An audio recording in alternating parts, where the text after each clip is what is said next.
ओम नमः शिवाय। हर हर महादेव। आज पुरुषोत्तम माह के शुक्ल पक्ष की तृतीया तिथि और मंगलवार का पावन दिन है। तो आज दोपहर 2:18 तक तृतीया तिथि रहेगी। उसके बाद चतुर्थी तिथि का शुभारंभ हो जाएगा। आज सूर्य उदय होगा सुबह 5:28 पर और सूर्यास्त का शुभ समय रहेगा शाम 7:07 पर। और आज राहु काल का समय रहेगा दोपहर 3:42 से शाम 5:25 तक। इसलिए राहु काल के दौरान किसी भी प्रकार का शुभ कार्य करने से बचे। तो आप सभी भक्तजन प्रेम भाव से सुनेंगे आज का दिव्य कथा।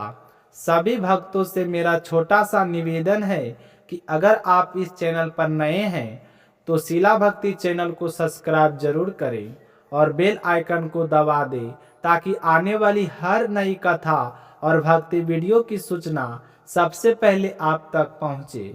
तो पुरुषोत्तम माह बहुत ही पवित्र, शुभ और पुण्य फल देने वाला महीना माना गया है। इस महीने में किया गया जप तप व्रत दान और श्रवण कथा का भगवान का स्मरण कभी व्यर्थ नहीं जाता है। इसलिए आप सभी श्रद्धा और नियम से प्रतिदिन कथा अवश्य सुने। तो आइए अब कथा का शुभारंभ करते हैं। सबसे पहले सुनते हैं विघ्नहर्ता श्री गणेश भगवान की पावन कथा। तो प्रेम से बोलिए गणपति भगवान की जय हो, बोलिए गणेश गजानंद की जय हो। बहुत समय पहले की बात है।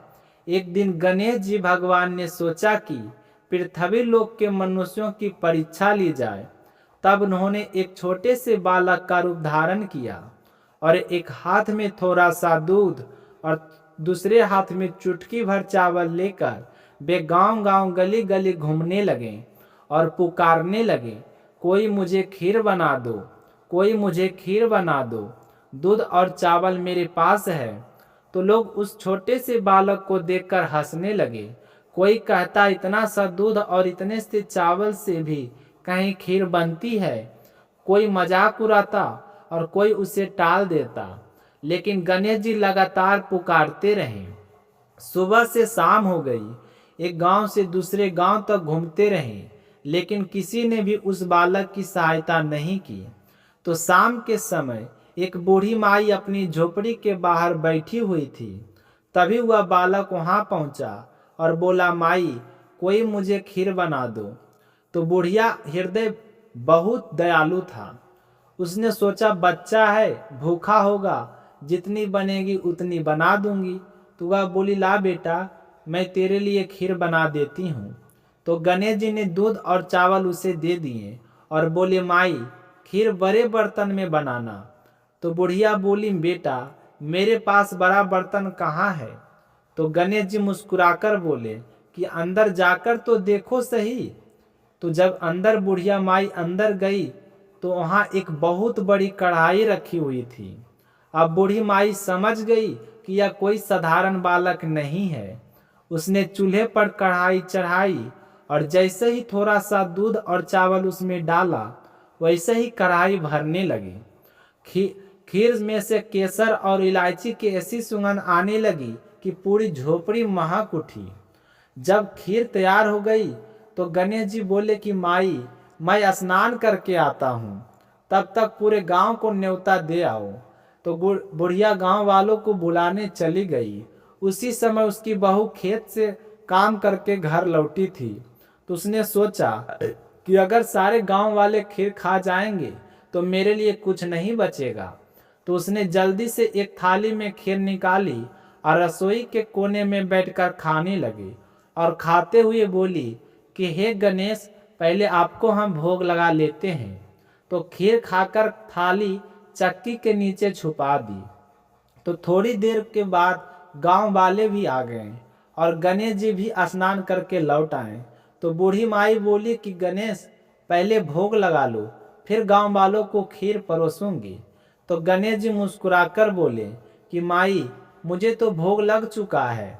तो बुढ़िया हैरान होकर बोली कि अभी तुम आए हो और कह रहे हो कि खाना खा लिए हैं। तो गणेश जी बोले तुम्हारी बहू ने मुझे भोग लगा दिया है माँ, अगर विश्वास ना हो तो चक्की के नीचे देख लो। तो जब बूढ़ी माई ने वहां जाकर देखा तो सचमुच थाली खाली रखी थी और उसमें 2 चावल चिपके हुए थे।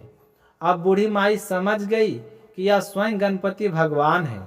फिर उसने पूरे गांव को खीर परोसी और सभी लोग खीर खाकर बहुत ही उसकी प्रशंसा करने लगे। लेकिन आश्चर्य की बात यह थी कि खीर खत्म ही नहीं हो रही थी।